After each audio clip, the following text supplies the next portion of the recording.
Eu sou uma filha amada de Deus, vencendo a orfandade, a rejeição, a procrastinação. O meu nome é Vanessa. As primeiras lembranças que eu tenho é de uma infância conturbada, com brigas constantes entre meu pai e minha mãe. As agressões entre eles eram frequentes, promovendo um ambiente hostil e de muita insegurança. Nessa época, meu pai bebia muito, estava sempre embriagado, ficava agressivo e tentava matar a minha mãe. Muitas vezes ele atirava com o seu revólver dentro da nossa casa, que era completamente cheia de buracos das balas. Aos 6 anos de idade, fui abusada sexualmente. Eu estava sozinha quando fui abordada. E quando me dei conta, ele estava lá, me tocando, acariciando meu corpo, invadindo completamente a minha intimidade, ao mesmo tempo em que se tocava. Me senti paralisada, eu não consegui reagir. Apenas fiquei parada, esperando até que tudo aquilo parasse. De repente, a minha mãe entrou e viu toda aquela cena. Ele imediatamente me deixou e saiu correndo. Nesse momento, minha mãe me repreendeu, me chacoalhou e disse: "Está vendo o que você faz? Isso é tudo culpa sua." Eu não entendi, mas durante praticamente toda a minha vida, achei que tudo aquilo foi minha culpa. Eu estava com 12 anos, quando fomos convidados para uma festa. Nesse dia, em especial, meu pai estava sóbrio, mas extremamente nervoso, e no meio de uma crise de ciúmes, até que tudo saiu de controle. Transtornado, ele e minha mãe começaram uma briga no meio da festa. E fora de si, ele disse para ela: "Você não brinca comigo não", ao mesmo tempo em que sacou a sua arma e disparou um tiro contra a cabeça dela.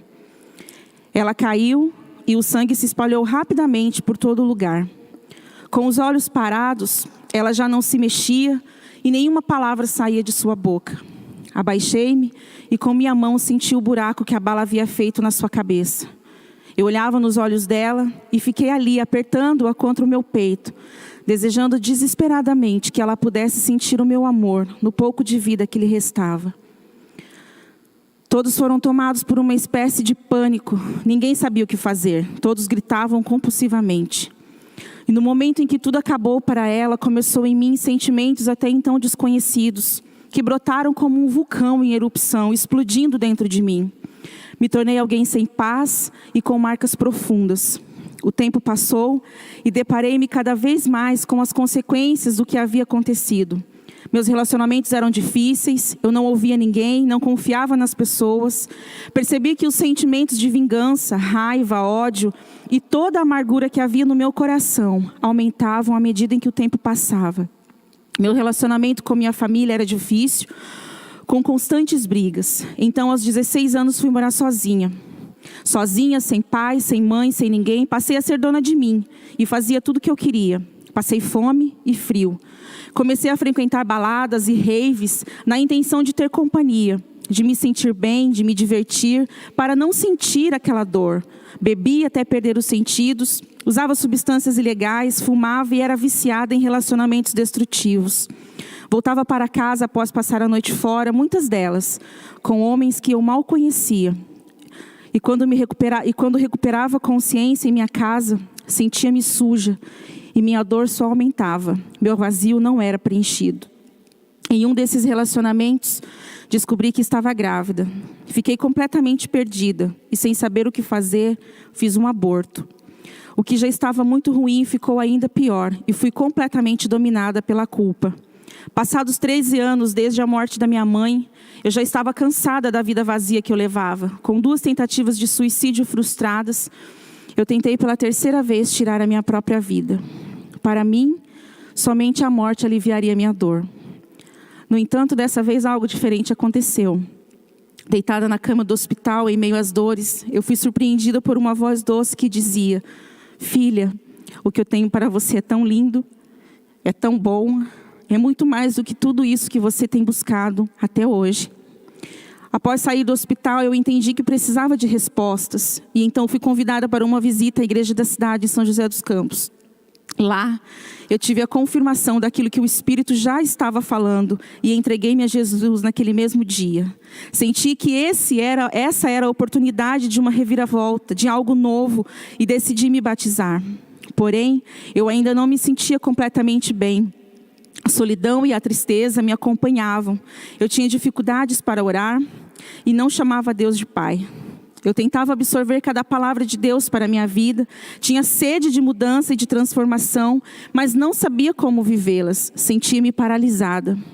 Pouco tempo depois, iniciei o programa 30 Semanas, que me ajudou a entender de fato quem eu era, quais eram as minhas dores, minhas limitações. Eu precisava reconstruir a minha alma que estava em cacos. E foi neste ambiente de cura que Deus começou um processo de restauração da minha identidade e valor. Foi nesse contexto que o Espírito Santo começou a falar comigo sobre como eu deveria pedir perdão ao meu pai. Em meio a tantas dores, eu não via a menor possibilidade disso acontecer. E minha primeira reação foi ignorar a voz de Deus.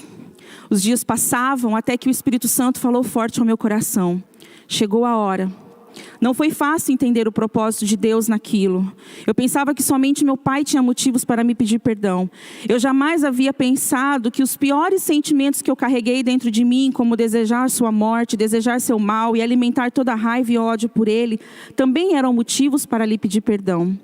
Mas mesmo relutante, eu dei o meu primeiro telefonema para ele e disse: Pai, eu estou ligando para te pedir perdão. Ele ficou alguns instantes em silêncio e respondeu simplesmente: tá bom. Imediatamente eu desliguei o telefone numa crise de choro e diante de Deus, sem entender, eu disse: Senhor, por que estou passando por toda essa dor novamente? Por que o Senhor está me pedindo isso? E Deus simplesmente me respondeu: agora você vai ligar para ele e vai dizer que o ama. E isso soou completamente impossível para mim. Após relutar durante alguns meses, eu decidi ligar para o meu pai novamente e dizer que o amava, mesmo sem sentir. E a sua resposta foi: obrigado. Novamente desliguei aos prantos e falando com Deus, eu implorei para não ter que passar por aquilo de novo. Mas o Espírito Santo me disse: filha, faça quantas vezes for necessário, porque você conhece a verdade. E assim eu passei meses ligando para o meu pai simplesmente para dizer que o amava, mesmo diante de sua reação fria e sem interesse. Mas um dia algo diferente aconteceu. Quando eu estava prestes a desligar, eu ouvi um sussurro e a sua voz que respondeu: filha, eu também te amo e estou com saudades. Eu desliguei o telefone e sem conseguir me conter, eu chorei como nunca na presença de Deus. Foi um turbilhão de sensações e nada pode se comparar ao que eu senti. O Espírito Santo me curou naquele instante, derramando sobre mim uma porção especial de algo que eu não podia compreender. Meu corpo queimava como um fogo ardente e todo o peso da minha alma começou a se dissipar. Foi como se com suas próprias mãos Deus arrancasse de mim aquela dor, a amargura, a raiva, o medo, o ódio e todos os sentimentos paralisadores que eu havia alimentado até aquele dia. Naquele instante, tudo isso foi retirado de mim, em troca pela cura da minha alma. A restauração da minha paternidade chegou e eu estava livre. A sensação de ouvir "eu te amo" de um pai é maravilhosa. E naquele dia eu entendi o que Deus queria. Ele não apenas queria me libertar do ódio e todos os sentimentos ruins que eu nutria, mas também queria restaurar a minha relação com meu pai, ao mesmo tempo em que fortalecia e eliminava as barreiras da nossa relação. Perdoar meu pai biológico foi transformador, na forma mais incrível que poderia ser. Alguns dias depois, Deus me disse para reencontrá-lo. Eu confesso que senti medo da minha reação ao vê-lo pessoalmente. Mas quando eu olhei nos seus olhos, ainda de longe, a minha única reação foi correr e abraçá-lo o mais forte que eu conseguia. E foi nesse momento que eu senti transbordar em mim todo o amor que eu disse que sentia por ele durante meses. Deus transbordou em mim seu amor para que eu fosse capaz de amar meu pai numa proporção que jamais fui capaz. Depois disso, tudo ficou muito mais fácil. A dor não existe mais. Agora há amor para dar, a vida para celebrar. Colho lindos frutos de minha decisão em perdoar. Continuo fazendo 30 semanas, cuidando de mim e vivendo um dia de cada vez. Estou casada e tenho uma filha. Depois dessa experiência, passei a me dedicar e espalhar o grande amor de Deus por onde eu passo.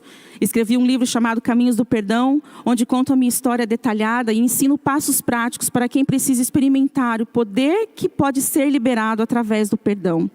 Tenho ajudado pessoas a superar a dor, o medo, a vencer o orgulho e dizer sim para o amor, deixando para trás os sentimentos paralisadores como o rancor, a mágoa e o desejo de vingança. Vivo cada dia focado em cumprir esse lindo chamado de Deus, de dizer a quem puder ouvir que o perdão verdadeiro e pleno é uma realidade do céu para nós. E é possível, porque receber o perdão de Deus me trouxe vida eterna. E perdoar o meu pai biológico me despertou para a vida. O perdão me curou, o perdão me salvou. Obrigada pelo silêncio de vocês. Deus abençoe.